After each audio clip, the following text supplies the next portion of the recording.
பத்திரிகை நண்பர்கள் அனைவருக்கும் மாலை வணக்கம். 2K லவ் ஸ்டோரி எங்களுடைய திரைப்படம் ஒரு பிப்ரவரி 14 அன்னைக்கு வேலன்ஸ் அன்னைக்கு ரிலீஸ் ஆகுது. இந்த திரைப்படம் முழுக்க முழுக்க கோயம்புத்தூர்லேயே படம் பிடிக்கப்பட்ட திரைப்படம். ரொம்ப மகிழ்ச்சியாக இருக்குது. அதுக்காக நேற்றுலேருந்து ப்ரொமோஷன் ஸ்டார்ட் பண்ணியிருக்கோம் கோயம்புத்தூரில். பிப்ரவரி 14 எல்லாரும் வந்து படம் பாருங்கள், சப்போர்ட் பண்ணுங்கள். Thank you so much.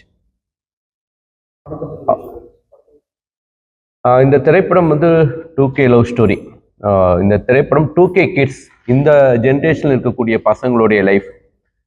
எப்பயுமே 2K கிட்ஸ் அப்படின்னாவே ஒரு நிறைய நெகட்டிவ் சோசியல் மீடியாவில் பரவிட்டு இருக்குது. இதில் 2K கிட்ஸை பற்றி பாசிட்டிவாக மட்டுமே வந்து பதிவு பண்ணியிருக்கோம். அவங்களுடைய லைஃப்பில் இருக்கக்கூடிய காலேஜ் லைஃப், அப்புறம் காலேஜ் முடிஞ்சதுக்கப்புறம் இந்த படத்தில் இருக்கக்கூடிய பசங்க ஒரு ப்ரீ வெட்டிங் ஏஜென்சி நடத்தி ப்ரீ வெட்டிங் ஃபோட்டோ ஷூட் நடத்திட்டு இருப்பாங்க, வீடியோ சாங் ஷூட் பண்ணுவாங்க. ஸோ இவனுங்க லைஃப்பில் வந்து நடக்கக்கூடிய அந்த நட்பை பேஸ் பண்ணி, லவ்வை பேஸ் பண்ணி, ஸோ ஒரு ஃபேமிலி எமோஷனல் ரொம்ப ரொம்ப ஸ்ட்ராங்காக பிளண்டடாக இருக்கும். அதனால் கதை சீவரி எப்படி ஒரு டீனேஜ் படமாக இருந்தாலும் 2013 ரிலீஸ் ஆகும்போது அது வந்து ஒரு அந்த படத்துடைய கிளைமேக்ஸ் ரொம்ப ஹாண்டிங்காக இருக்கும். நிறைய பேர் கேட்குறாங்க, இது வந்து அதனால் கதை சீர் மாதிரி இருக்குமா அப்படின்ட்டு. அது டோட்டலாகவே ஒரு ரொம்ப ஒரு ஹாண்டிங்கான ஒரு கிளைமேக்ஸ். பட் இந்த படம் வந்து ஒரு ப்ளசண்ட்டான கிளைமேக்ஸாக இருக்கும், பட் யூனிக்காக இருக்கும். அதுவும் 100% சொல்லிக்கிறேன். ஸோ இந்த படத்தில் வந்து இமான் சார் இந்த படத்துக்கு வந்து மியூசிக் பண்ணியிருக்காரு. AS ஆனந்த கிருஷ்ணா ஒளிப்பதிவு பண்ணியிருக்காரு. இந்த படத்தில் ஜெகவீர் வந்து ஹீரோ அறிமுகமாக வர்றாரு. மீனாட்சி கோவிந்தராஜன் அவங்க வந்து ஹீரோயினாக பண்ணியிருக்காங்க. லத்திகா பாலமுருகன் இந்த படத்தில் இன்ட்ரோடியூஸ் ஆகுறாங்க. ஸோ நிறைய டெக்னீஷியன்ஸ் இந்த படத்துக்காக ஒர்க் பண்ணியிருக்காங்க. இந்த படத்தை சிட்டிலைஸ் சார்பாக வந்து விக்னேஷ் சுப்பிரமணியன் வந்து இந்த படத்தை தயாரிச்சிருக்காரு. இந்த படத்தை வந்து தனஞ்சயன் சார் வந்து இந்த படத்துடைய தியேட்டரிக்கல் உரிமையை வாங்கி ரிலீஸ் பண்ணுறாரு. ஸோ ரொம்ப மகிழ்ச்சியாக இருக்குது, ரொம்ப சந்தோஷமாக இருக்குது, ரொம்ப ஹோப்பாக இருக்குது. இந்த படம் வந்து ஈகலி நாளைக்கு வந்து ஒரு 250 PSG காலேஜ் விஸ்காம் ஸ்டூடெண்ட்ஸ்க்கு வந்து படம் நாளைக்கு போட்டு காமிக்க போகிறோம். அது வந்து அந்த மாணவர்களுக்கு போட்டு காமிச்சு அவங்கள்ட்ட வந்து ஒப்பீனியன் வாங்கி அதை வந்து நாங்கள் வந்து ஸ்க்ரீனில் காமிக்கலான்ட்டு இருக்கோம். Thank you so much.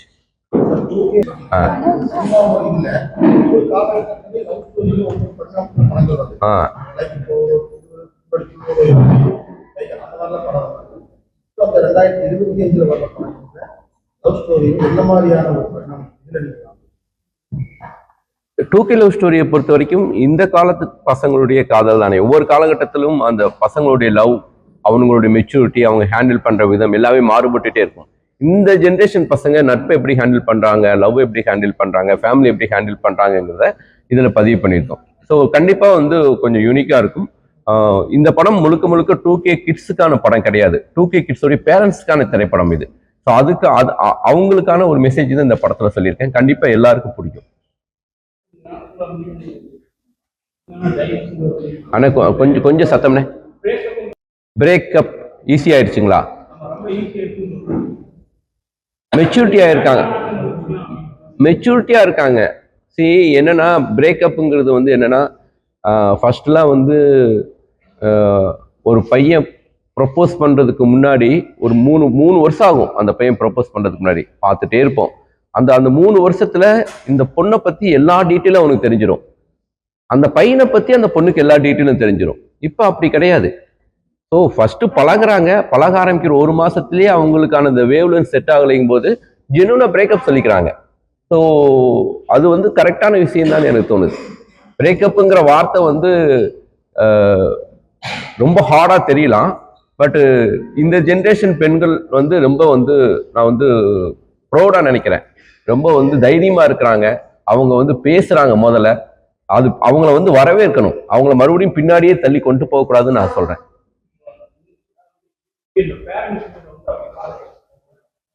அதுதான் நீங்களா தயவு செஞ்சு மாத்தணும், பார்வையை மாத்தணும். இந்த ஜென்ரேஷன் பேரண்ட்ஸ் வந்து பொண்ணுங்களை நம்பணும், பசங்களை நம்பணும், 100% பிலீவ் பண்ணணும். நீங்க பிலீவ் பண்ணி நம்பிக்கை கொடுத்தீங்கன்னா அவங்க கண்டிப்பா எந்த தப்பும் பண்ண மாட்டாங்க. நான் அடிக்கடி சொல்ற விஷயம், நீ லவ் பண்றியா தைரியமா என்கிட்ட வந்து சொல்லு அப்படிங்கிற அளவுக்கு அவங்களுக்கு கான்ஃபிடென்ட்டை கொடுக்கணும். அப்படி கான்ஃபிடென்ட்டை கொடுத்தீங்கன்னா கண்டிப்பா அந்த பசங்க வந்து எதுனாலும் உங்கள்கிட்ட ஷேர் பண்ணுவாங்க. பிலீவ் பண்ணுங்க, தயவு செஞ்சு அன்பு ரொம்ப ரொம்ப அன்பை செலுத்துங்க இந்த ஜென்ரேஷன் பசங்களுக்கு. உங்களுக்கு ரொம்ப உண்மையா இருப்பாங்க அஸ் ஏ பேரண்ட்ஸ்.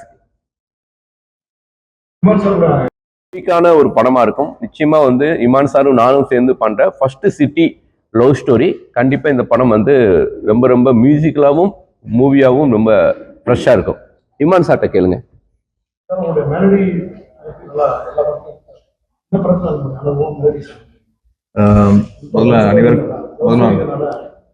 அனைவருக்கும் வணக்கம். மெல்லிசை பாடல்கள் ஆமா எனக்கு கொஞ்சம் பர்சனலாக ரொம்ப பிடிக்கும் தான். என்னுடைய எப்பவுமே அடிப்படை விஷயமா இருக்கிறது வந்து என்ன மாதிரி ஜானர் ஆஃப் மியூசிக் பண்ணாலும் அதுக்குள்ள ஒரு அடித்தளமா பேசிக்கா ஒரு மெலடி கோர் வந்து ஸ்ட்ராங்கா இருக்கணும் அப்படின்னு நினைக்கிற ஒரு ஆள் நான். ஸோ ஒரு மெல்லிசை பாடல இயல்பாவே மெல்லிசை பாடலா இருந்தாலும் சரி, இல்லாட்டி துள்ளல் இசை இருக்கிற பாடல்கள்லையும் அதுக்குள்ளேயும் ஒரு மெல்லிசை இருக்கணும்னு நினைக்கிற ஒரு ஆள் நான். ஸோ அது அப்படிதான் பண்ணியிருக்கு. இதுலயும் அது இருக்கும், இந்த மெல்லிசை விஷயம் வந்து இருக்கும். பட் என்ன மேல ஒரு சாக்லேட் மேல ஒரு ஒரு ரேப்பர், ஒரு அவுட்டர் ரேப்பர் வந்து கொஞ்சம் ஸ்டைல் மாத்தின மாதிரி. ஸோ அப்படி ஒரு ரேப்பர் கோட்டிங் தான் வந்து ஒரு 2K லவ் ஸ்டோரின்ற ஒரு பார்வையில் இது கொஞ்சம் வேறையா கொடுத்துருவோம். மற்றபடி உள்ளுக்குள்ள இருக்க மெலடி கண்டென்ட் வந்து ஸ்ட்ராங்கரா வைக்கணுன்றதான் அது எப்பவுமே நம்மளுடைய பேசிக். அது இந்த படத்துலையும் தொடரும். இல்ல இல்ல அப்படி இந்த இதுல பாடல. பட் மேபி இந்த ஹவுஸ் இட் பாசிபிள் ப்ரோன்னு ஒரு சாங், அது அறிவு எழுதியிருக்கிற ஒரு பாடல். அதுல ஃபியூ லைன்ஸ் மட்டும் பாடியிருக்கேன். முதல்ல ஸ்கிராட்ச்லயே முதல்ல டியூன் பண்ணும் போதே அதுல பாடினதுனால அதை அப்படியே ரீட்டைன் பண்ணிருக்கோம், அவ்வளவுதான். மற்றபடி பாட்டுன்னு அப்படின்னு முழு பாடல அப்படியே அதான் இதுல நீங்க படமா பார்க்கும்போது தான் தெரியும் இது என்ன மாதிரி படம். இது வந்து இது ஒரு முழு நீள காதல் கதையா இல்லாட்டி என்ன அப்படின்ற விஷயம் வந்து அது படம் பார்க்கும்போது அது தெரியும். ஸோ அந்த படத்துடைய எமோஷன்ஸ்க்கு ஏற்ற மாதிரி பாடல்கள் பண்ணிருக்கோம். நிறைய கொஞ்சம் அப்பீட்டான சாங்ஸ் வந்து கொஞ்சம் ப்ரிடாமினண்டா தேவைப்பட்டிருக்கு. இந்த படத்துடைய தேவை வந்து கொஞ்சம் அப்படியா இருந்தது. பட் அந்த மெல்லிய உணர்வுகளை சொல்லக்கூடிய பாடல்களாகவும் இதுல பண்ணியிருக்கோம். பட் கொஞ்சம் அப்பர் ஹேண்ட் வந்து பாத்தீங்கன்னா கொஞ்சம் அப்பீட்டான சாங்ஸ் வந்து கொஞ்சம் அதிகம் இருக்கிற மாதிரியான திரைப்படம்.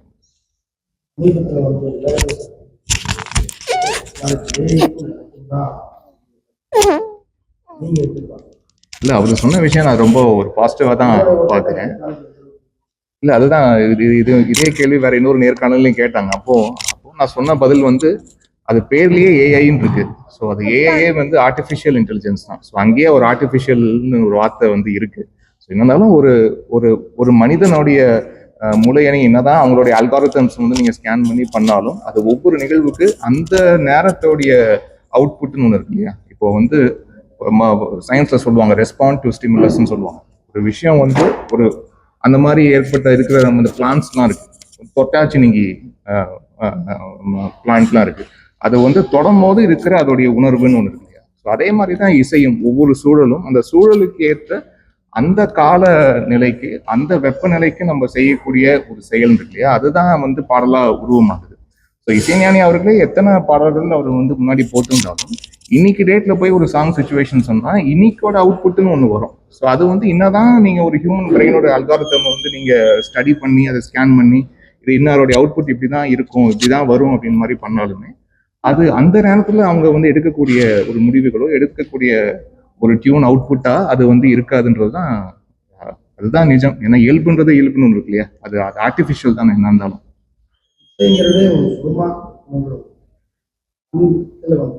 பெரிய படங்கள் அதோட நெகட்டிவா இம்பாக்ட் ஆகி ஏற்றல சவுண்ட கம்மி பண்ணுற மாதிரி இதெல்லாம் ஆயிடுச்சு. விளைச்சல் அதிகமா இருக்கு.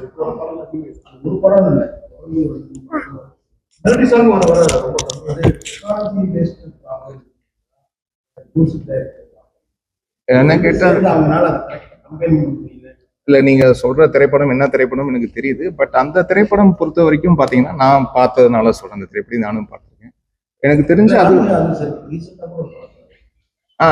அதான் சார், இது வந்து just combination of everything sir. நீங்க வந்து வெறும் ஒரு இசை டிபார்ட்மெண்ட் மட்டும் குறிப்பிட்டு சொல்லி அதனால வந்த இது வந்து பிரச்சனை அப்படின்னு வந்து சொல்ல முடியாது. இசை கலவைன்னு ஒன்று இருக்கு, இந்த ஆடியோ மிக்சிங் அப்படின்ட்டு. என்னைக்கு நம்ம சேனல்ஸ் வந்து அதிகமாகதோ முன்னாடி வந்து மோனோன்னு இருந்தது, மோனோ ஸ்கிரீனிங் இருந்தது. நம்ம பழைய திரைப்படங்கள்லாம் மோனோ ஸ்கிரீனிங் தான் பார்த்துருக்கோம். அதுல இருந்து ஒரு பாயிண்ட் ஆஃப் டைம் ஸ்டீரியோஃபோனிக்கா மாறிச்சு. அங்கேருந்து நம்மளுடைய டால்பி சவுண்டோ டிடிஎஸ் சவுண்டோ வந்து இப்போ டால்பி அட்மாஸ் வந்துருக்கு. இது மாதிரி ஒவ்வொரு விஷயமும் இப்போ 5.1 9.1 இப்படி நிறைய வெவ்வேறு ஃபார்மேட்ஸ்லாம் வந்து ஆடியோ கொடுக்க வேண்டிய கட்டாயத்தில் இன்னைக்கு வந்து இருக்க வேண்டியது. இன்னைக்கு என்னன்னா, இன்னைக்கு ஆடியோகிராஃபர்ஸ்க்கும் சரி மற்றவங்க எல்லாருக்கும் சரி அந்த ஆடியோ கலவைக்குண்டான நேரத்தை வந்து அவங்களுக்கு கொடுக்கறது இல்லை சார். இது வந்து எல்லா திரைப்படங்களுக்கும் சொல்றேன், இது பெரிய திரைப்படங்களும் சின்ன திரைப்படங்களும் இல்லை. இப்போ படம் ஷூட்டிங் முடிஞ்சிச்சுனாலே ஓகே, அடுத்த ஒரு மாசத்துல நம்ம படத்தை ரிலீஸ் பண்ணிடலாம் அப்படின்ற ஒரு கணக்குல வந்து வேலை செய்யறாங்க. அது வந்து முக்கியமா கடைசியா மாற்றுறது வந்து 2 டிபார்ட்மெண்ட் சார். ஒன்னு ரீ ரெக்கார்டிங் சார், நம்ம பேக்ரவுண்ட் ஸ்கோர் பண்ற மியூசிக் டிபார்ட்மெண்ட். இன்னொரு டிபார்ட்மெண்ட் வந்து இந்த இசை கலவை, இந்த மியூசிக் சவுண்ட் மிக்சிங், ஒலி கலவை அப்படின்றது. ஸோ இந்த சவுண்ட் மிக்சிங்கும் இந்த மியூசிக் டிபார்ட்மெண்ட்டுக்கும் அதுக்கான போதிய நேரத்தை கொடுத்து அதை வந்து பண்ணாங்கன்னா, ஏன்னா இன்னைக்கு வெறும் இப்போ ஒரு படம்னா வெறும் ஒரு தமிழ் மொழி மட்டும் இல்லை, இன்னைக்கு வந்து வெவ்வேறு மொழிகள் அதை வந்து செய்ய வேண்டியது இருக்கு. அதுவும் பெரிய திரைப்படங்கள்லாம் வந்து பாத்தீங்கன்னா குறைஞ்சது ஒரு 8 to 10 மொழிகளுக்கு வந்து அவுட்புட் ரெடி பண்ணி அதெல்லாம் டெலிவர் பண்ண வேண்டியது. ஸோ இவ்வளோ ஸ்ட்ரெஸ்ஸுக்கு மத்தியில் அவங்களுக்கு கொடுக்க வேண்டிய கால அவகாசமும் ரொம்ப குறைச்சலா இருக்கும்போது இது போன்ற தவறுகள் நிகழ்வதற்கு வாய்ப்பு வந்து அதிகமாக இருக்கு. ஸோ இதெல்லாம் வந்து தெரிஞ்ச ஒரு ஹியூமன் எரர்ஸான விஷயம்தான். பட் இதெல்லாமும் சரி செய்யணும் தான். இதுக்கு வந்து காலம் தான் கொடுக்கணும். குறிப்பாக தயாரிப்பாளருக்கு வந்து அவங்களுக்கு போதிய காலத்தை கொடுத்து இப்போ ஒரு எடிட்டிங்கோ டப்பிங்கோ ஒரு டைம் கொடுக்குற மாதிரி ஒரு ஒரு ஒரு மியூசிக் டிபார்ட்மெண்ட்டுக்கும் அதே மாதிரி ஒரு சவுண்ட் மிக்சிங்க்கும் வந்து அதுக்குண்டான காலத்தை கொடுக்கணுன்றது என்னுடைய. மீனாட்சி பேசுப்பா, நீ கோயம்புத்தூர்ல ஷூட் பண்ணதை பத்தி நம்ம படத்தை பத்தி ஜென்ரலா பேசு. எல்லாருக்கும் வணக்கம். ஸோ சுசீந்திரன் சாரோட எனக்கு இது 3வது படம்.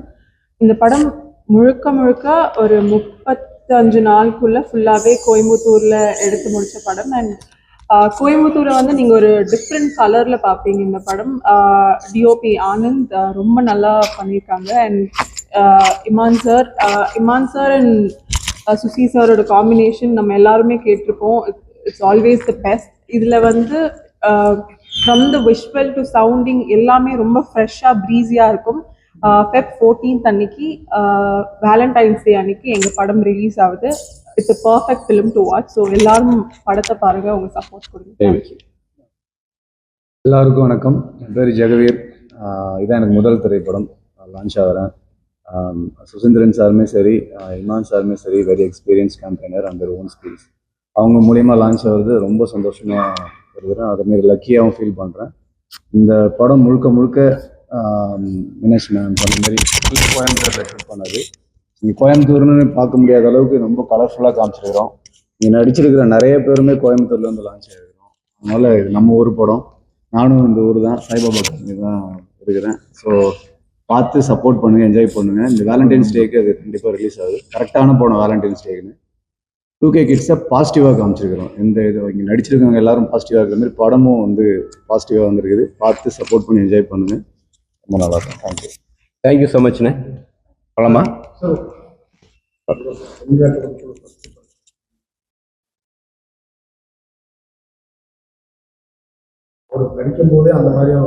இல்ல, ரொம்ப மகிழ்ச்சியா ரொம்ப சந்தோஷமா இருக்குண்ணே. சூரியோடைய உயரமா இருக்கட்டும், விஷ்ணு விஷாலுடைய உயரமா இருக்கட்டும், ஒரு என்னுடைய பசங்க வந்து ஒரு ஸ்கூல்ல ஒரு பிரைஸ் வாங்கும்போது எப்படி நான் சந்தோஷப்படுவனோ, அப்படி ஸ்டேஜில் நின்று சூரியும் விஷ்ணுவும் ஒரு உயரத்தில் நிற்கிறது ஒரு தகப்பனா ரொம்ப சந்தோஷப்படுறேன். ஒரு குருவா ரொம்ப சந்தோஷப்படுறேன். நான் நெக்ஸ்ட் ப்ராஜெக்ட் இந்த படம் முடிஞ்சதுக்கு அப்புறம் தானே அனௌன்ஸ் பண்ணணும். ஆமாண்ணே.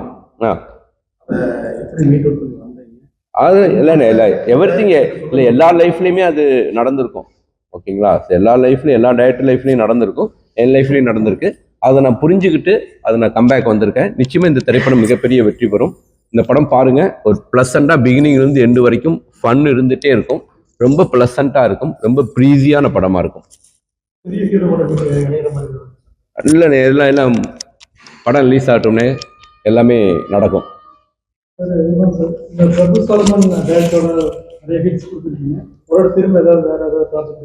ஆமாம் சார், இப்போ பண்ணிட்டு இருக்கோம் சார். ஒரு திரைப்படம் சேர்ந்து ஒர்க் பண்ணிட்டு இருக்கோம். எதுங்க சார்? Okay okay. அது மாதிரி இப்போ நம்மளது பார்த்தீங்கன்னா நிறைய பாடம் முதல்ல 5 பாட்டு 5 பாட்டு கிட்ட இருக்கு. இதெல்லாம் பார்த்தீங்கன்னா 1 பாட்டு 2 பாட்டு கிட்ட இருக்கு. பெரிய வார்த்தைகள் புரிய மாட்டேங்குது. நீங்க அதுக்கு வந்து எந்த மாதிரி நடக்கிறது இருக்கு?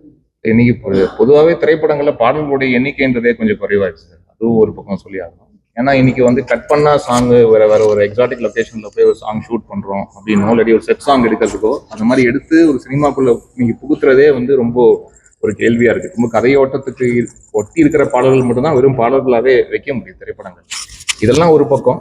அதை தாண்டி அதான் சொல்றேன், இப்போ நான் ஆரம்பித்து வந்த காலமாக பார்த்தீங்கன்னா நம்ம கேசட் வெளி வந்திருக்கு. அப்போ நான் ஆரம்பிச்ச சமயத்தில் கேசட் வெளி வந்திருக்கு. அப்புறம் சிடியா வந்திருக்கு. அப்புறம் டிஜிட்டல் ஆடியோ பிளாட்ஃபார்ம்ஸ்ல வந்து இன்னைக்கு மெட்டீரியல்லாம் டெலிவரி இருக்குது. ஸோ இவ்வளோ காலங்கள் தாண்டி வந்திருக்கோம் இல்லையா? இதெல்லாம் பார்க்கும்போது நம்மளுக்கு மியூசிக்லாம் நான் இப்போ என்னை பற்றி தான் நான் பேச முடியும். ஸோ அப்படி எடுக்கும்போது எப்படிப்பட்ட படங்கள், அது பெரிய படமோ சின்ன படமோ எதுவாக இருந்தாலும் அதுக்குள்ள நம்மளுடைய பெயர் சொல்லுகிற மாதிரியான பாடல்கள் வச்சுட்டு போகணும். இந்த பிரபஞ்சத்துல நம்மளுடைய இருக்கையை வந்து இந்த பாடல்கள் தான் நம்மளுடைய பெயர் சொல்லும். ஸோ அதுக்கு வந்து உண்டான வேலையை பண்ணிட்டு போகணும்னு மட்டும்தான். ஸோ இப்போ நான் என்ன பொறுத்த வரைக்கும் அது எதுவாக இருந்தாலும் இந்த ரூட்டை மிஸ் பண்ணாமல் இருக்கணுன்றது தான் என்னுடைய ஐடியாவாக இருக்கு. ஸோ பொதுவாக இதுக்கு நான் பதில் சொல்ல முடியும்.